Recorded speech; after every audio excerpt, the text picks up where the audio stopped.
Bonjour, dans cette vidéo, je vais m'adresser aux femmes mariées ou aux hommes mariés et les femmes qui souhaitent se marier et aussi celles qui ne veulent pas du tout se marier et qui ça les intéresse pas. Dans cette vidéo, moi je respecte toutes les femmes sans exception, même celles qui décident de rester juste en concubinage ou vivre comme ça. Moi je te dis femme, même si l'homme il te dit qu'il est amoureux de toi, qu'il t'aime et qu'il est prêt à tout pour toi, je pense que s'il ne te demande pas au mariage, son engagement n'est pas concret à 100%. Tu vas me dire oui, mais on est ensemble, on s'aime, on s'entend. Non, l'engagement, il n'est pas à 100%. Certes, il s'engage avec toi, il est avec toi, mais son engagement vis-à-vis de toi n'est pas à 100%. Je vais t'expliquer pourquoi. Tu sais que quand tu te mets avec quelqu'un en concubinage ou il est juste ton compagnon, en fait, il n'a pas vraiment des comptes à te rendre.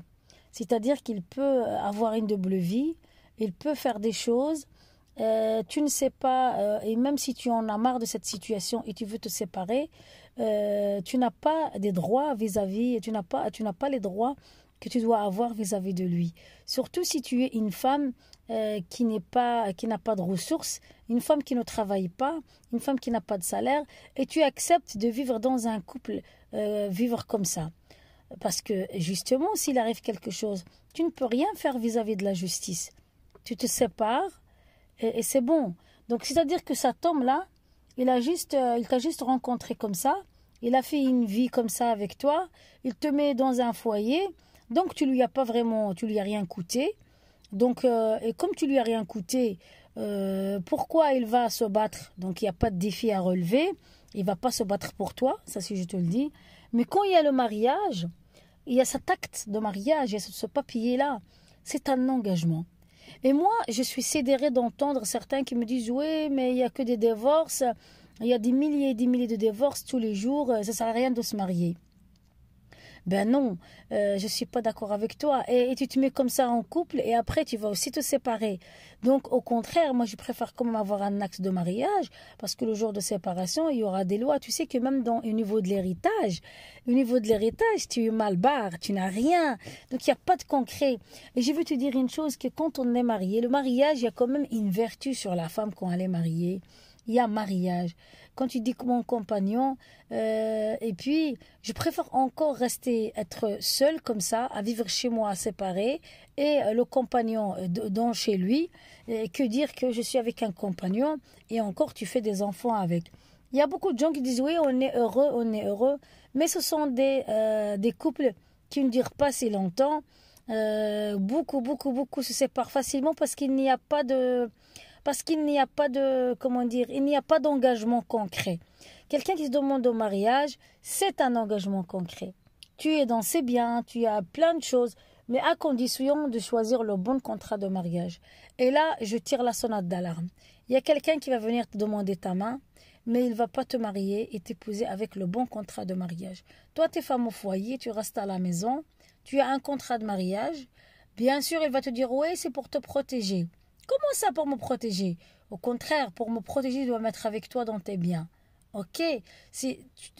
Parce que lui, il dit, ah oui, mais si un jour je vais faire les dettes, je vais te protéger. Non.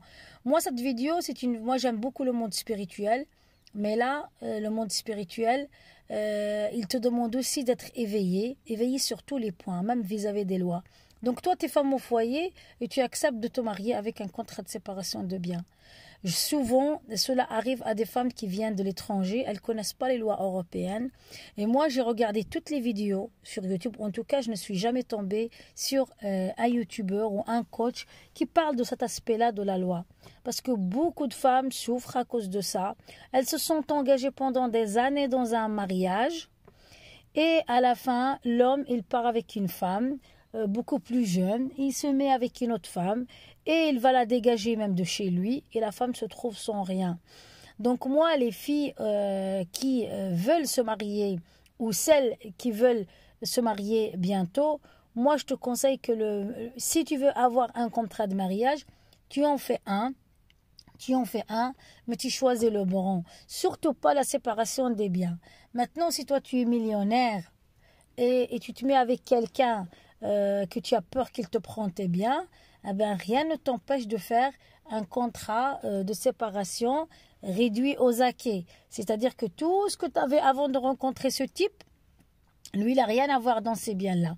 Par contre, tu t'engages avec lui et vous créez un patrimoine commun ou un compte commun, ok, obligé dans le mariage. Si tu ne fais pas ça, t'es mal barre. T'es mal barre. Parce que déjà, tu pars, parce que toi, la femme, je sais que nous, les femmes, on travaille, on fournit quand même le travail en nature. C'est-à-dire qu'on travaille à l'école, on nettoie, on fait des choses, on s'occupe des enfants, on fait la lessive de nos maris, on repasse, on fait des choses comme ça. Et c'est un travail qui n'est pas rémunéré. Et lui, il va mettre tout à son nom. Et toi, tu regardes avec tes propres yeux. Mais c'est quoi ça? Mais ça, franchement, un homme, s'il trouve une femme qui accepte cela, maintenant, si tu étais tombé sur quelqu'un qui t'a amadoué, qui t'a manipulé et que tu connaissais pas la langue, tu viens d'un autre pays, toi, maintenant, tu te réveilles, tu dis, ah, c'est bon, il a fait un contrat. Alors moi, je vais maintenant me battre, je vais trouver un travail, et je vais commencer à créer mon patrimoine. Et comme ça, tu deviens une femme indépendante. Ok, mais si tu es une femme, tu te mets en mariage, tu ne te vends pas cher. Tu ne te vends pas cher, parce que pour moi, le mariage, c'est un honneur pour une femme. Quand un homme te demande au mariage, ça veut dire que c'est un honneur et parce qu'il t'aime vraiment. Maintenant, il y a aussi des mariages d'intérêt, mariage pour papier, mariage parce que tu as une situation financière. Mais là, tu dois faire attention au contrat de mariage que tu dois faire. Mais maintenant, à travers cette vidéo, j'ai envie de réveiller toutes les femmes, surtout celles qu'on va les chercher à l'étranger. Elles ne connaissent pas les lois européennes. Maintenant, à l'époque, on peut dire qu'il n'y avait pas accès à Internet. Tu ne pouvais pas connaître les lois d'un pays. Maintenant, je conseille à toutes les filles qui doivent venir en Europe suivre leur mari ou leur fiancé.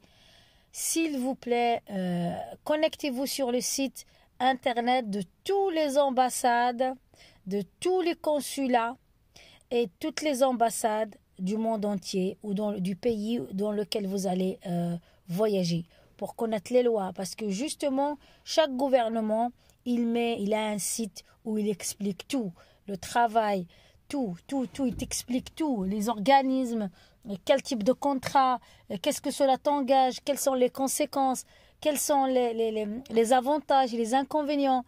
Mais par exemple, nous, à l'époque, il n'y avait pas Internet disponible facilement pour que tu puisses obtenir les informations.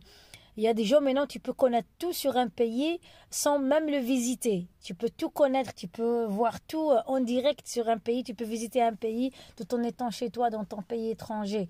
Donc maintenant, c'est merveilleux. Si je vois, et malheureusement, ça me fait mal parce que je vois encore aujourd'hui des femmes qui m'écrivent sur YouTube, qui m'écrivent des messages pour dénoncer, pour m'expliquer des situations. Elles vivent encore des situations d'arnaque. Pourquoi? Parce qu'elles se sont manipulées, elles se sont laissées amadouer par les sentiments. Et donc, je t'assure, mon amie ou ma chère sœur qui m'écoute, c'est pas parce que tu es amoureuse que tu dois fermer tes yeux à 100%. Non, tu dois, surtout si tu t'engages pour un mariage, tu donnes ta jeunesse, tu donnes ta vie. Et je vais te dire encore une chose pour te choquer encore plus. Parmi les choix les plus cruciaux qui vont déterminer une destinée et qui vont t'aider ou t'élever ou te descendre, c'est le choix du bon partenaire de mariage. Ton mariage, il suffit de regarder des gens qui sortent d'un divorce houleux, d'un divorce douloureux. Regardez leur vie après. Ils peinent avant de se remettre sur pied. Sauf s'ils ont vraiment une force de caractère, où ils étaient bien, ils ont bien calculé, ils étaient bien malins et éveillés avant que les problèmes leur arrivent. Et donc, moi, je vous ai dit, dans une vidéo, quand j'ai parlé de la trahison, je vous ai dit, dans la trahison et l'abandon, surtout dans la vidéo sur la trahison, je vous ai dit que l'être humain est faillible et qu'il faut mettre toujours un pourcentage un pourcentage ou un bénéfice de doute, parce qu'aujourd'hui il est amoureux de toi, il t'aime, il est prêt à tout pour toi, mais demain tu ne sais pas de quoi demain sera fait, donc tu dois toujours prendre tes précautions, avoir ton petit compte épargne, avoir ton activité. Si tu t'es marié avec un radin qui t'a fait signer un contrat de séparation des biens, fais attention à cela. Moi j'ai envie de réveiller les femmes. Femmes, faites attention, et vous êtes jeunes, ne vendez pas votre jeunesse gratuite, parce que les hommes, ils vous prennent comme ça, vous ne savez. Et je vous ai parlé aussi d'une vidéo je ne sais pas si j'avais fait la vidéo des voleurs de destinée, donc voilà, oui, je vous ai fait une vidéo sur les voleurs de destinée. Et parmi les personnes qui volent votre destinée, le partenaire de mariage. Si tu choisis le mauvais partenaire de mariage, tu peux dire au revoir à ton plan divin. Tu peux te dire au revoir à ton chemin de vie, parce qu'il va venir te bloquer et t'empêcher d'aller de l'avant. Donc voilà, j'espère que cette vidéo t'a éclairé, ma chère sœur, par rapport à ton rôle de femme, et que tu dois faire attention avant de te marier, quel contrat, et ne te précipite pas. Fais des tests à la personne avant de te mettre avec elle.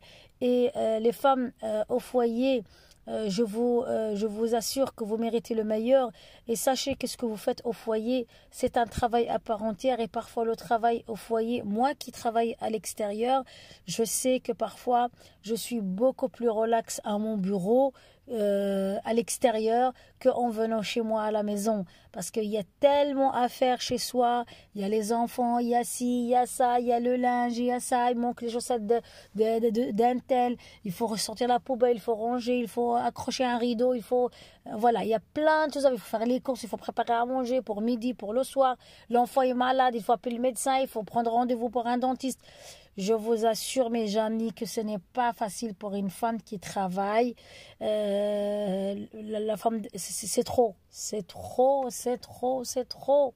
Et donc, s'il vous plaît, hommes, honorez les femmes. Hommes, ceux qui vont chercher à l'étranger une femme, ils lui mettent la séparation des biens pour qu'elle aura droit à rien, et qu'il joue avec ses pieds. Ces femmes-là, je vous dis, si vous êtes marié avec un homme qui vous fait la séparation des biens et vous êtes femme au foyer, sortez de ce foyer, allez travailler, allez préparer votre compte épargne, parce que ça sent mauvais. Voilà, j'espère que cette vidéo vous aura plu, et à très bientôt pour une prochaine vidéo. Merci, à très bientôt.